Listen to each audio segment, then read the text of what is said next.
विवेकावरी जैसे डोळ्या अंजन भेटे, या सगळ्या ओव्या इथपर्यंत घ्या. मनोनी जाणते नो गुरु भजिजे. दुसरं आपल्या सगळ्यांच्या परिचयाचं स्थळ आहे 12व्या अध्यायाच्या आरंभी, ज्यावेळेस ज्ञानोबरांनी सद्गुरूंचं आई या भूमिकेतून, आईच्या रूपकातून वर्णन केलं, त्यावेळेस ज्ञानोबराय म्हणतात ना, मनोनी साधका तू माऊली. म्हणून आपण साधका करता माऊली आहात. का म्हणून साधका करता आपण माऊली ठरले गेले? का म्हणून आपण साधका करता माऊली आहात का बरं? या संबंधातला विचार पाहायचा ठरला तर या अगोदरच्या म्हणजेच दुसऱ्या ओवीपासून ओवीपासून सगळ्या ओव्या इथपर्यंत आपण जर पाहत आलो की आपल्या लक्षात येईल की सद्गुरु हे साधका करता का माऊली आहेत. व्यवहारामध्ये एखादी माऊली आपल्या लेकराकरता ज्या ज्या गोष्टी करते, लौकिकात ज्या ज्या गोष्टी करते, त्या सगळ्या अलौकिक स्वरूपात सद्गुरु रूपी आई, सद्गुरु रूपी माऊली आपल्या साधक रूपी लेकरा करता करते. म्हणून साधका तू माऊली. आणि मग आधार शक्तीच्या अंकी वाढविसी कौतकी वगैरे, बाळलेलं लेणं असेल, त्याला खेळण्याकरता देणं असेल, हल्लरू गाणं असेल, हे सगळं कसं अलौकिक रूपाने सद्गुरु साधका करता करतात, हे सगळं पाहून घ्या. म्हणून साधका तू माऊली, म्हणून आपण साधका करता माऊली आहात. तसंच महाराज या ठिकाणी म्हणतात, म्हणून आम्ही संत चरणाचा आश्रय केला. पण का संत चरणाचा आश्रय केला या संबंधी हा सगळा अभंगच आपल्याला चिंतनामध्ये घ्यायचा आहे. काही कारण महाराजांनी या संबंधातली सांगितली. का संत चरणाचा आश्रय केला त्यातलं पहिलं प्रधान कारण महाराज अभंगाच्या पहिल्या चरणामध्ये सांगतात.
ठाई बहुपायी संतांचे मनवणे केला वास. महाराज म्हणतात पहिलं कारण आहे की संतांचे पायी येची ठाई बहु सुख वाटे.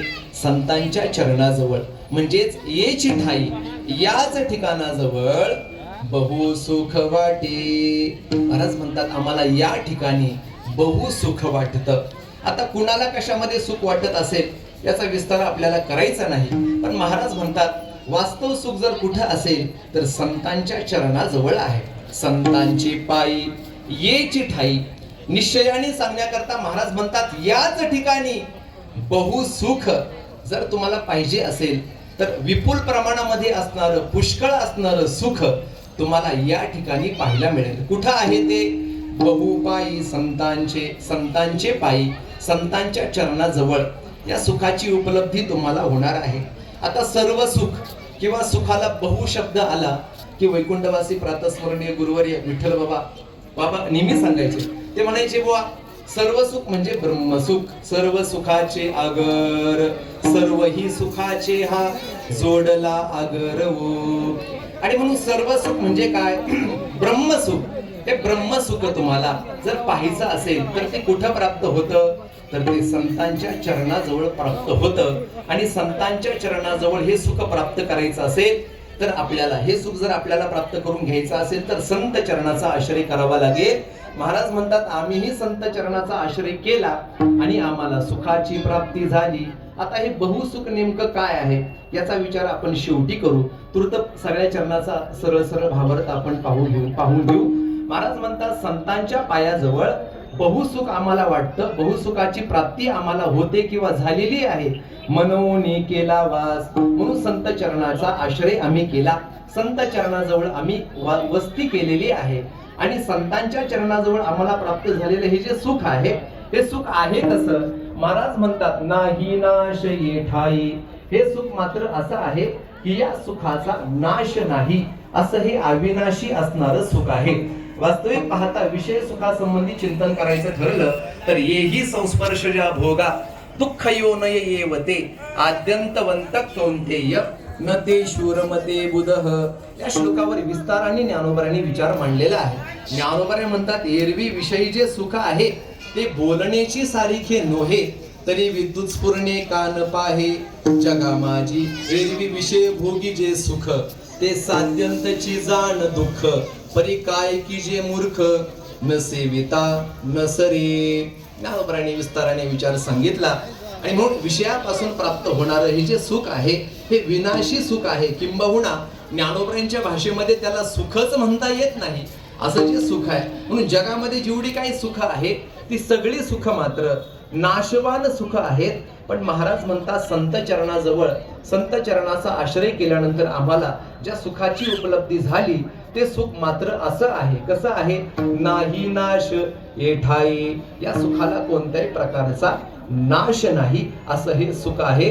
करिता या सुखा अंत पार नाही लेखा. असं जे सुख आहे की ज्या सुखाला अंतही नाही पारही नाही असं जे सुख आहे. देशे काले वेदानुवादा ज्या सुखाची न करवे मर्यादा. असं जे सुख आहे की ज्या सुखाला नाश नाही. नाही नाश ठाई. महाराज म्हणतात मनोनी केला वास. का संत चरणाचा वास केला?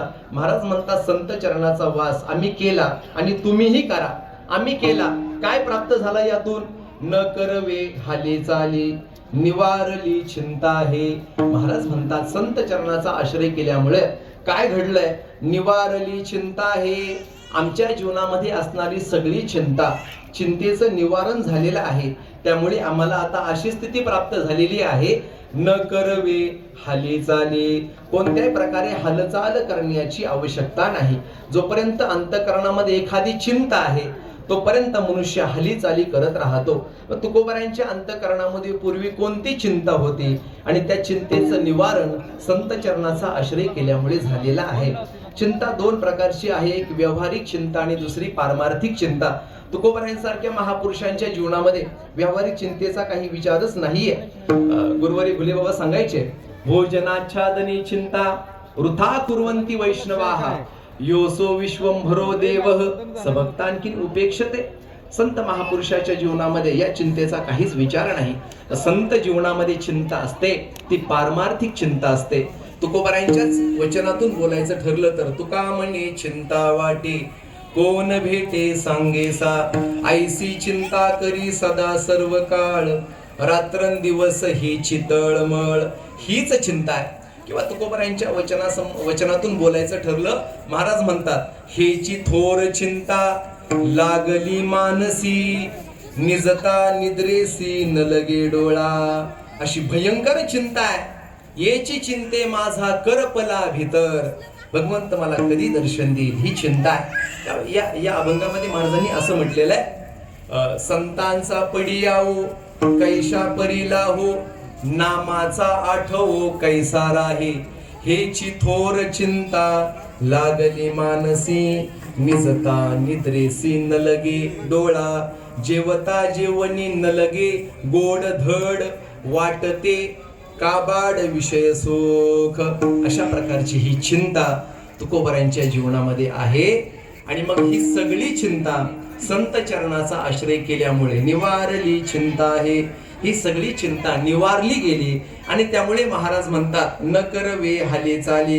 एकदा संत चरणाचा आश्रय जीवाने केला की पडोनिया राही उगाच संताची पायी न लगे पुसणे सांगणे.